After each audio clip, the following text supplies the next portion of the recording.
자, 그리고 두 번째로 신용카드 소득공제가 근로소득자들이 가장 많이 받죠.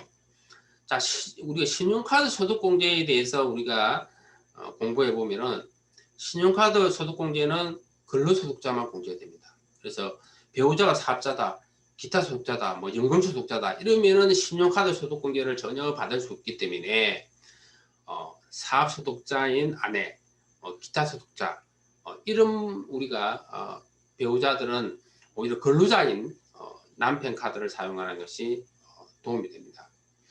그리고 맞벌이 부부 하다가 배우자가 한 사람이 예를 들면 실직을 했다. 실직한 이후에는 재직 중인 배우자 카드를 쓰는 것이 유리하겠죠. 예. 그리고 신용카드 소득 공제는 형제자매는 신용카드 공제가 안 됩니다. 예. 그리고 부양가족 같은 경우는 소득금액 이제 100만 원 이하야만이 우리가 공제가 된다. 그걸 기억해 두시면 좋겠습니다.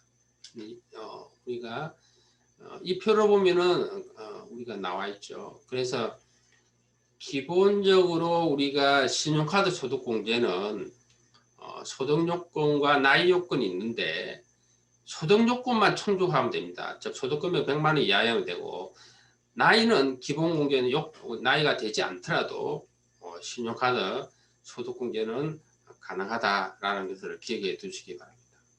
그리고 신용카드 소득공제는 원래 자영업자의 그 가표 양성하기 위해서 도입된 겁니다. 그래서 여기 나와 있는 뭐 보험료라든지 교육비라든지 뭐 기부금 뭐 이런 거에 대해서는 소득공제가 안 된다. 그리고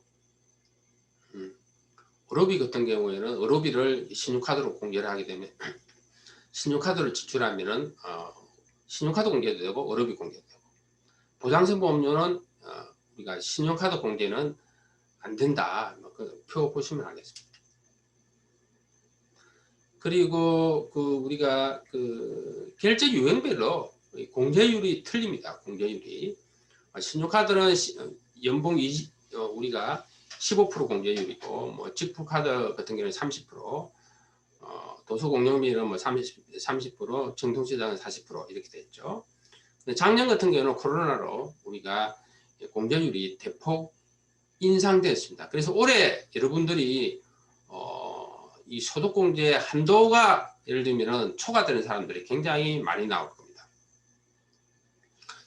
그리고 신용카드 공제는 공제 문턱이 있다라는 걸 기억해 두세요.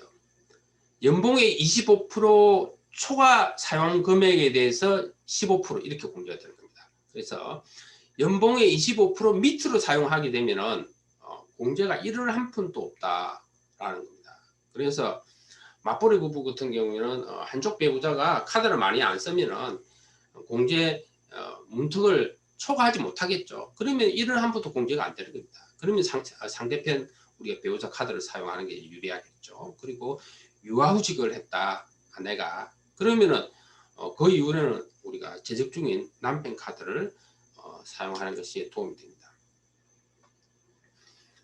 그리고 카드 한도가 쭉 있죠. 여기 나와 있는 대로 뭐 신용카드 300만 원 했는데 올해 그러니까 연말정산에는 30만 원을 한도를 인상했습니다.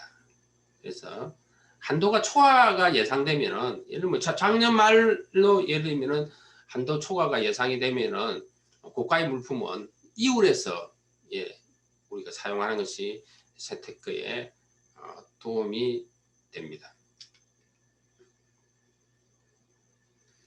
자, 그리고 신용카드와 체크카드의 사용 환급 비율이 있는데 일단은 우리가 연봉의 25%까지는 신용카드 사용하는 게 유리합니다. 그리고 공제 한도를 초과되면은 초과되는 금액에 있어도 신용카드를 우리가 사용하는 것이 유리합니다. 그리고 연봉이 25% 초과 됐을 때는 체크카드를 우리가 공제율이 2배 높은 체크카드를 사용하는 것이 유리합니다.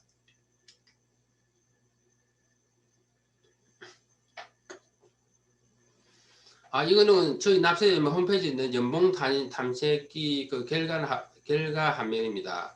연봉을 입력하면은 9가지 결과를 알려주는 저희 계산기죠. 여기 보면 알겠지만 연봉이 4천만 원이다 그러면은 연봉이 25%가 1,000만 원이죠. 그러니까 900만 원을 예를 들면은 카드를 썼다 그러면은 신용카드 공제가 1원에 한 푼 안 된다는 겁니다. 근데 예를 들면 신용카드 한도가 만약 300만 원이라 그러면은 2021년은 예를 들면은 한도가 우리가 300만 원이죠. 예. 300만 원을 받기 위해서는 3천만 원, 예. 3천만 원을 카드를 쓰면은 한도 300만 원을 최고 한도 300만 원을 다 받을 수 있는 겁니다. 근데 이거는 뭐 만약 직부 카드를 사용했으면 2천만 원만 사용하면은 한도 300만 원 되는 거죠.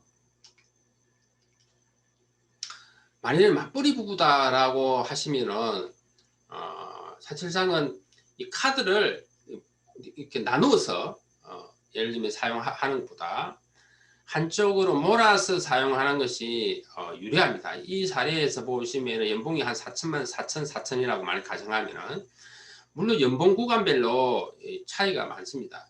꼭 이 사례가 모든 경우에 적용되는 건 아니지만은 일단 연봉 4천이라고 가정했을 때 우리가 나누어서 사용하는 경우하고 한쪽으로 몰아서 사용하는 경우가 16만 원 정도 절세액이 차이가 난다.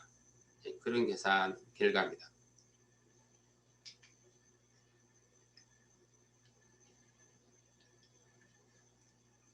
자, 그리고 배우자의 소득 금액이 100만 원이 초과가 예상되면은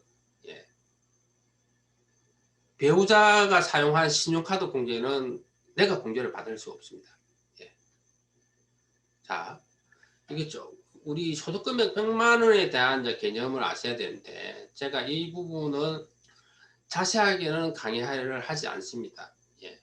초급 우리 연말정산 강의에서 제가 자세히 설명했기 때문에 그래서 배우자나 예를 들면은 부양가족도 마찬가지죠. 부양가족이 소득금액이 100만 원에 초과하면은 신용카드 공제가 안 됩니다. 예. 근데 그 100만 원이 기준이 뭐냐? 그러니까 우리 부양가족의 소득의 종류에 따라서 굉장히 차이가 있다는 거예요. 이자 배당은 금융소득 2천만 원 초과가 돼야 되고요. 사업소득자는 수익금액에서 필요경비를 뺀 것이 100만 원이 초과되면은 안 됩니다. 그리고 주택임대소득 같은 경우는 수익금액이 2천만 원이 초과될 때 100만 원이 공제가 안 됩니다. 그리고 근로소득만 있는 경우에는 연봉 500만 원을 초과하면 안 되고요. 일용소득은 상관없습니다. 그리고 보통 이제 공무원연금이나 국민연금 같은 경우에는 이게 조금 복잡합니다. 복잡한데 하여튼 과세 대상 연금액이 516만 원을 초과한다. 기타 소득이라는 것은 어쩌다 생긴 소득을 말합니다. 지금 원고로 소득이라든지 뭐 대학원생 아들이 교수님하고 같이 연구 활동을 해서 돈 받는 거 이거는 다 기타 소득에 해당됩니다. 즉 이런 경우에는 연수입이 750만 원이 초과하면은 소득금액 100만 원이 넘어가는 겁니다. 그리고 배우자가 예를 들면 작년에 직장을 그만두고 퇴직금을 받았다. 퇴직금을 100만 원 이상 받았다 하면은 무조건 올해 연말정산에서는 배우자 공제가 안 됩니다. 배우자 기본공제도 안 되고 배우자 신용카드도 안 되고 보험료도 안 되고 다 안 됩니다. 그리고 부모님이 작년에 집을 팔아가지고 양도소득세를 냈었어요. 그러면 이것도 무조건 부모님 기본공제는 안 됩니다. 부모님 신용카드 공제도 안 되고요. 자, 이거는 우리가 보통 그 사업소득자, 사업소득자의 그 소득금액 100만 원에 해당되는 총수익금액을 저희 납세인명이 역산해서 계산한 겁니다. 여기 보시면 알겠지만 학습지 교사는 우리 비용 경비율이 75%이기 때문에 400만 원 작년에 400만 원 이상을 배우자가 수입이 올랐다. 그러면은 배우자 공제가 안 된다는 겁니다. 배우자 신용카드 공제도 안 되고. 여기 보시면 압니다. 자, 그러면은 맞벌이 부부 신용카드 절세 전략에 대해서 보도록 하겠습니다. 그래서 아내가 본인 공제만 한 상태에서 결정세액이 제로면은 예를 들면 남편이 다른 공제는 남편이 받는다. 아내의 사용액이 공제 무통 밑으로 예산되면은 남편 카드를 사용한다. 남편이 공제한도를 초과했다면은 아내 카드를 사용하거나 내년으로 이율 지출하라. 그리고 아내가 유아휴직에 들어가면 아내는 남편 카드를 사용한다. 배우자가 사업자나 기타 소속자인 경우에는 근로자인 배우자 카드를 사용하는 것이 재테크에 유리하다.